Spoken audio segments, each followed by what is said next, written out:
Bhavnagar local crime branch દ્વારા 5 two wheeler સાથે એક ઇસમની અટકાયત કરી ધોરણસરની કાર્યવાહી હાથ ધરી હતી. મળતી માહિતી અનુસાર ભાવનગર લોકલ ક્રાઇમ બ્રાન્ચની ટીમને બાતમીરાએ હકીકત મળેલ કે રબર ફેક્ટરી સર્કલ પાસે આવેલ સુદર્શન કોમ્પ્લેક્સના પાર્કિંગમાં રામ ઉર્ફે વિશાલ મનસુખભાઈ પરમાર રહે કરચલિયાપરાવાળો શખ્સ શંકાસ્પદ વાહનો સાથે ઊભો છે. જે બાતમી આધારે લોકલ ક્રાઇમ બ્રાન્ચની ટીમ દ્વારા બાતમીવાળી જગ્યા પર તપાસ કરતા બાતમીવાળી જગ્યા પરથી રામ ઉર્ફે વિશાલ મનસુખભાઈ પરમાર નામનો શખ્સ હાજર મળી આવેલ અને તેની પાસેથી 3 મોટરસાયકલ અને 2 સ્કૂટર મળી આવેલ.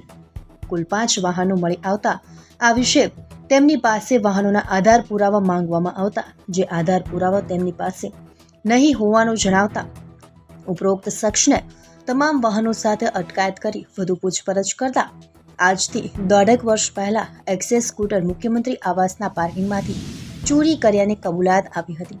જ્યારે અન્ય 4 વાહનો તેમને અજય બાબુભાઈ બારૈયા રહે ટેકરી ચોક પ્રભુદાસ તળાવવાળા ભૂલી જવાની ગાડીઓ આપી હોવાનું જણાવ્યું હતું.